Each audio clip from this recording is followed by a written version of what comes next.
We'll just be waiting until everybody starts joining the session before we get started with this last portion of things.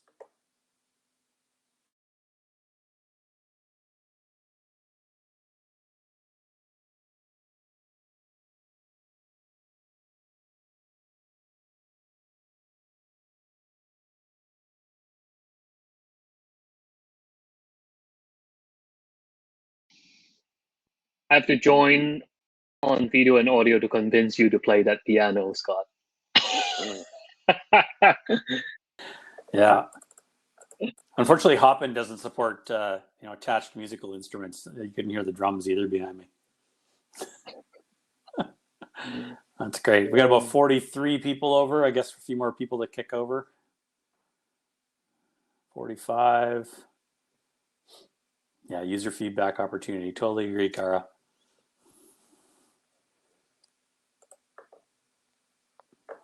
Slowly getting everybody in here.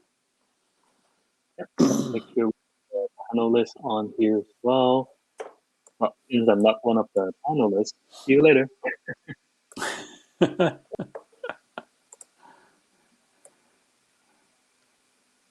All right. 49 people. We're slowly climbing up here. And we got lots coming in, so that's great.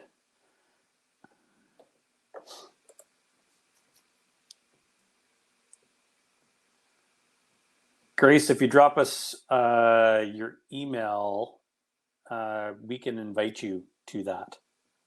You can just reach me out at scott@productbce.ca. You're welcome.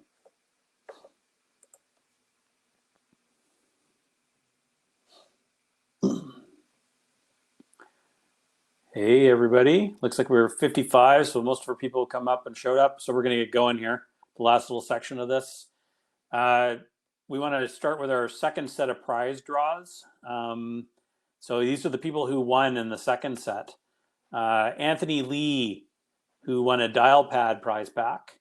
Andrew N, sorry, I don't have the last name. You also won a dial pad prize pack. Boy, say that 5 times, eh? Hamid, you won a dial pad prize pack.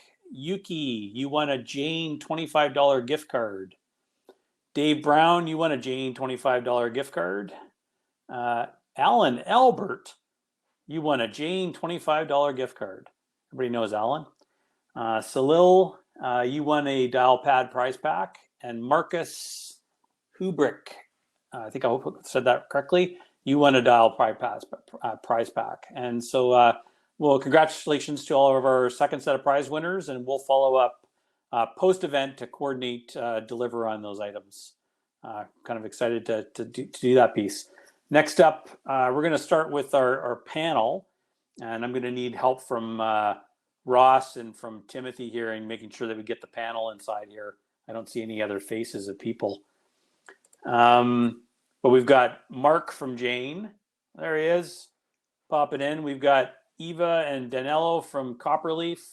Hopefully they'll be able to come in here and pop in here shortly. Great, excellent, nice to see everybody.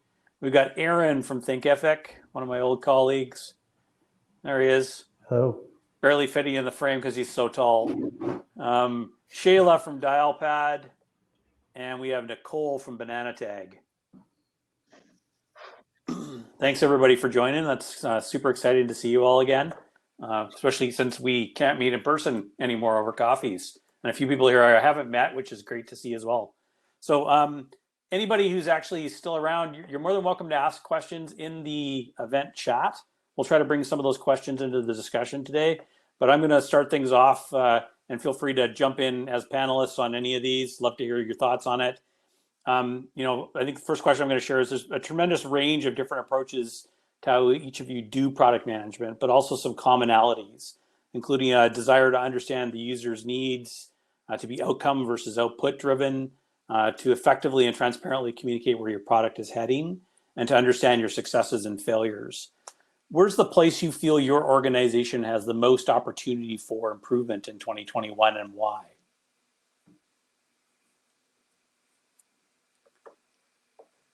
I don't know who wants to go first. Putting you all on the spot. Let's start with Mark. Mark's good on this stuff. Let's make him start first. Sounds good. I think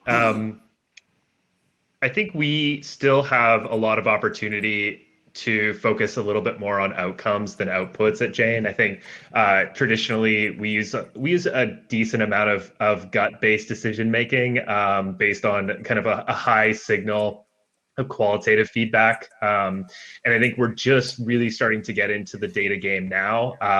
And I can see that really kind of evolving over the next little while. So I'd say we're still pretty output focused. And I think we have an opportunity to definitely be a little bit more outcome focused over the next little while. And I think we'll kind of naturally gravitate towards that with some of the things that we're working on. But I think that's kind of where we're at today. I think that's a pretty common problem across the industry. Yep. Okay, that's great. Anybody else with any other thoughts on that topic? I got one. I think our great community, at least at Banana Tag, in the near future is really cleaning up our data. So whoever was able to join our last session, one of the things that we get to have fun with is dealing with some legacy work that Banana Tag's 10 years old. We're gonna have legacy and tech debt. So our data streams and just measurements of how people use Banana Tag is vast and wide, but not consolidated in one place. So we have initiatives going forward, and we have a team going forward of putting it all into Pendo, but it is a big piece of work, and I can only imagine how much more powerful we can make, like decisions we can make when I can see more in one place clearly. I think that's a good one for us. Anybody else want to chime in with their thoughts on that? I probably threw a bit of a doozy out on the first question, didn't I? I'll jump in.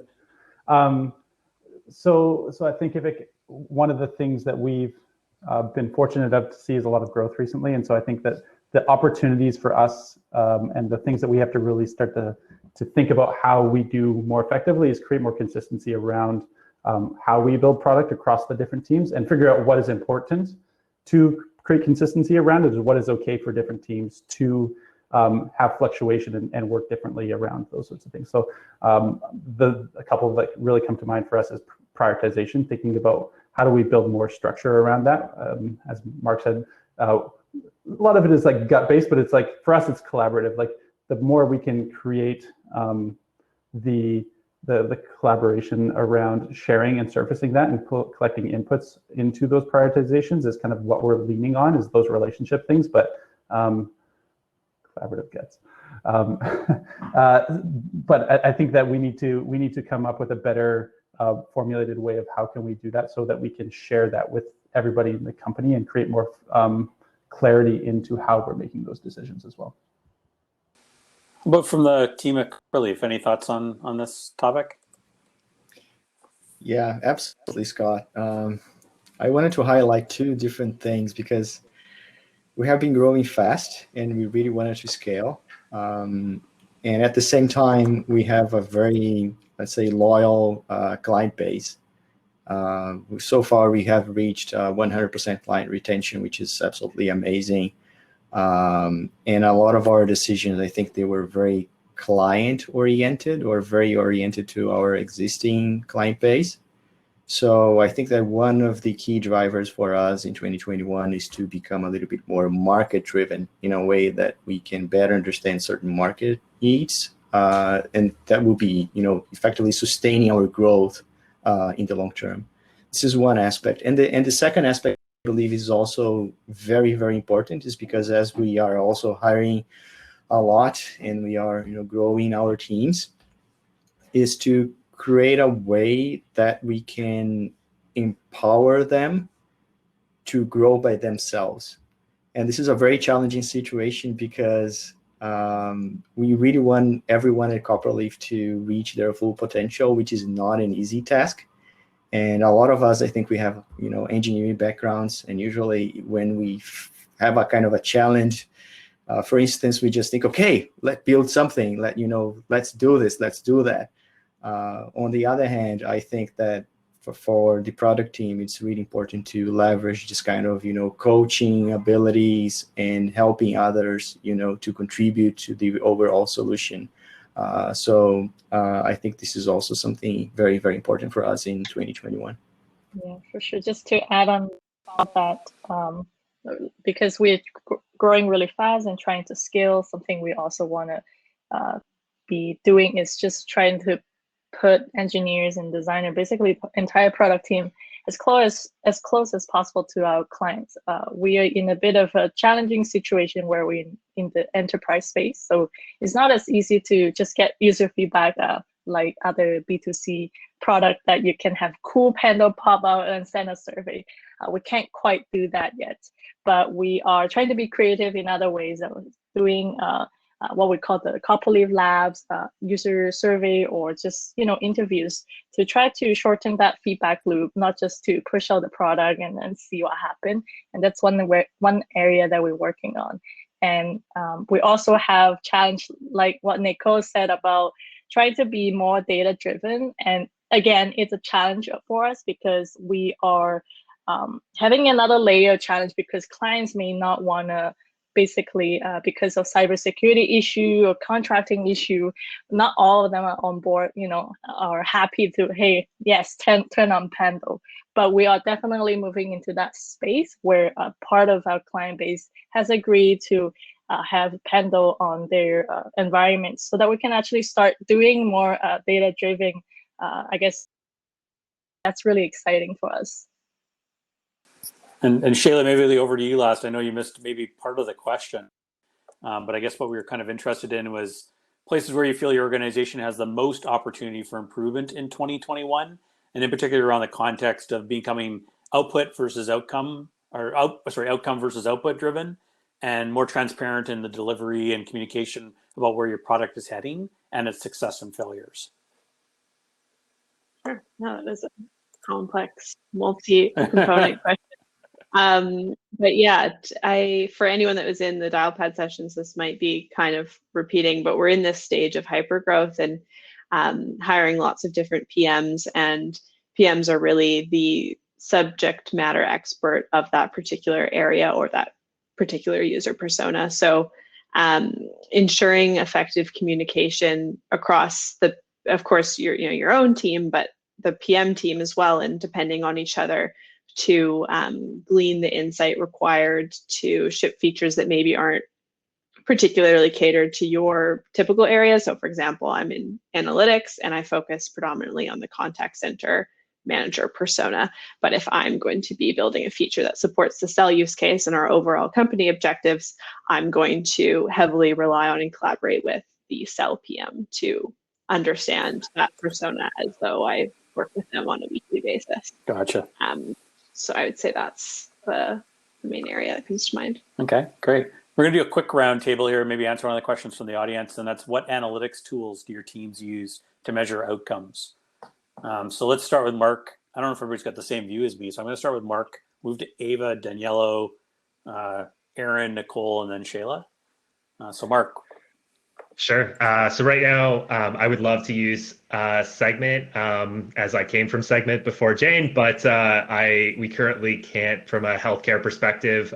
So we use a tool called Fivetran for our data warehouse, and we use Metabase on top of Snowflake, which is an open source BI tool that everyone can access, and we have an in-house data analyst that we work with as well. That's great.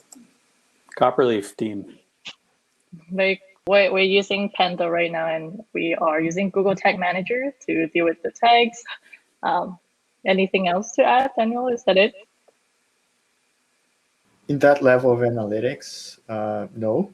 Okay. I just wanted to clarify that success can be managed or even measured through many different ways. One of them that we started doing last year was a NPS survey with our clients, Net Promoter Score, to better understand how they feel about not only the product but the the teams and also about the community as well. And this has been used for significant improvements as part of what we do in our business. That's great. Aaron.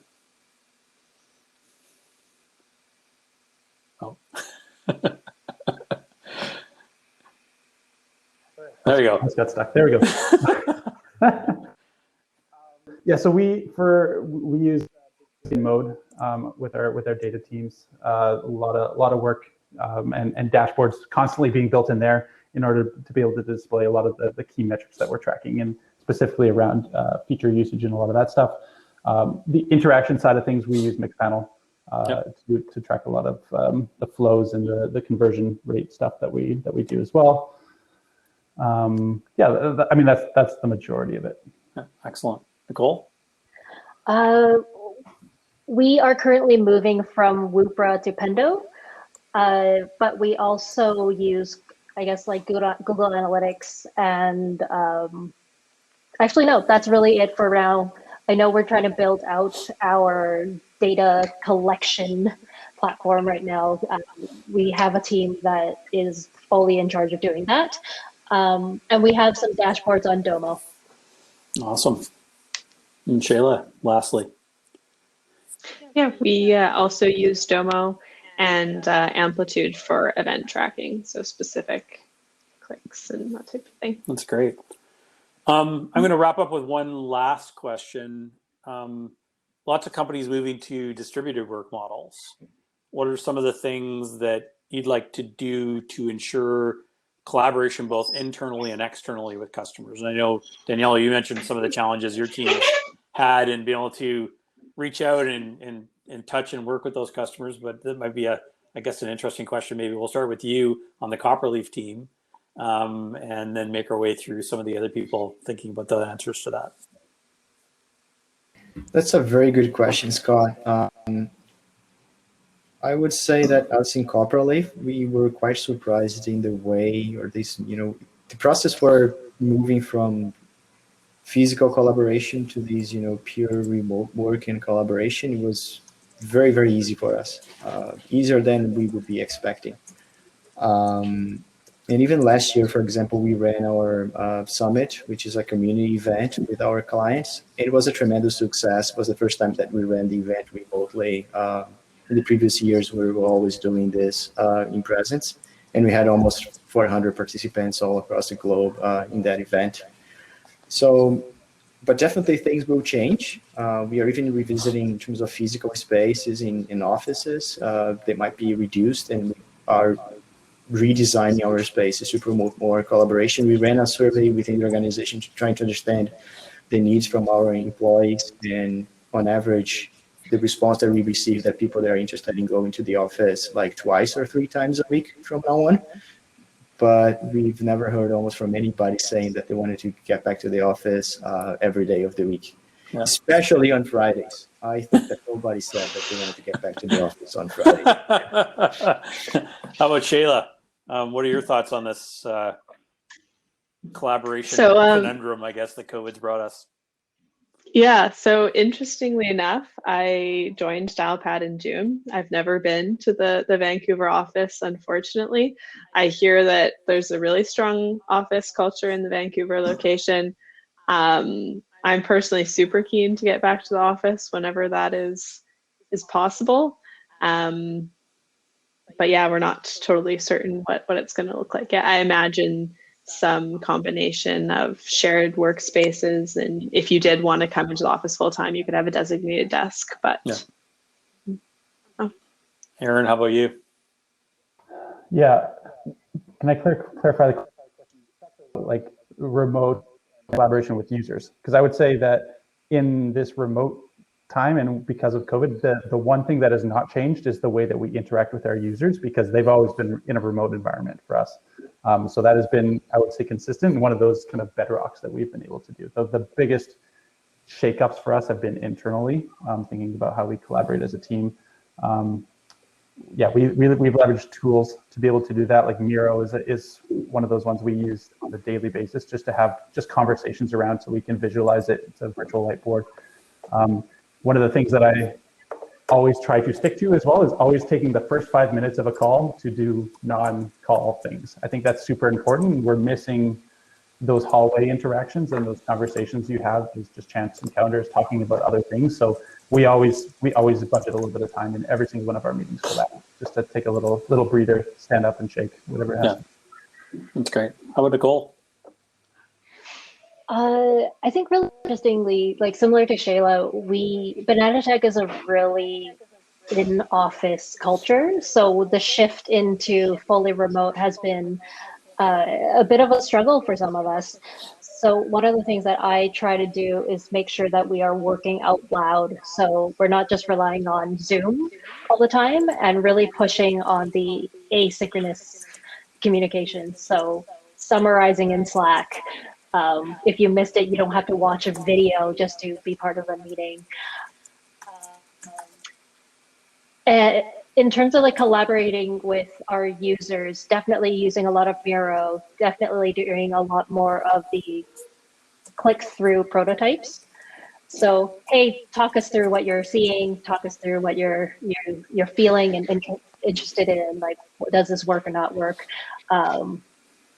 Through more calls, I guess, but we're still trying to figure out a good way to collaborate. Yep, great. Ava, any thoughts there? Yeah, I think Daniel mentioned it all. It was actually better off for our team, where it was more difficult to facilitate meetings where part of the team is at home, part of the team is in the office. So moving remote, the whole team moving remotely, actually, it's good for our team. That's awesome. And then Mark, I know you're actually even more interested in this because you've had to bring all your practitioners into being online people using the Jane app, and I work with my physiotherapist that way and a few others. But maybe you can talk about your own team's experience, I guess, in this context. Sure. Yeah. I mean, it was challenging at the beginning of the pandemic when you work with a customer set that requires a physical interaction with their patient. So we had to release some product features to support that and help them stay in business. But I think when we talk about or when we work directly with our customers, I think we do a few things and that are kind of facilitated in a remote environment. The first is, I think the PMs all do like user testing with and remote user testing with individual customers, even with our support team. And then we have all of our feature requests. We have a public feature request portal, and all of our feature requests, all of our customer conversations are all streamed live into Slack. So we can just collaborate right there and tag the PM in who needs to kind of work through that issue or identify some themes. And then I think we just try and get them as close to the customer as possible, so they can jump into Help Scout, respond to emails directly right there, or message them in any way. So we try and kind of like remove as many friction barriers as possible to getting them close to the customer. That's great. Well, everybody, I'm cognizant of time. We're about 5 minutes over where we wanted to land on this evening. I'm sure a lot of you like to go get your dinner and see your kids good night and all that stuff. So I'm going to wrap things up. I know we could do this all night long, so I really appreciate everybody contributing to the discussion and coming out tonight and helping out. Before we take off, I want to say a big thanks to a few people, all the organizers, participants for the Product BC board, particularly Ross and Timothy, for helping out on this side. Our moderators who are all in the panel, Cara, Nagar, Duncan, Blake, and Lucy, and also the companies here, Banana Tag, Copperleaf, Jane, Dialpad, and Thinkific for helping out on this stuff. We're going to share one last link inside the chat, if you don't mind. Just provide just some feedback on our event survey. We'd love to hear your MPS and your thoughts on this. Apologies for the trouble, I guess, with the technology as we navigate this new COVID messy hop-in world that we're all dealing with. But hope you had a lot of fun tonight. You got a lot of value from this. And again, thanks very much for coming out. You're more than welcome to, again, answer the poll, chat a little bit for a little while here longer, but we're going to wrap up here on the main stage and finish the event. Thanks again for your time and have a great evening. Thank you. Goodbye. Bye. Thanks so much for organizing, Scott. No problem.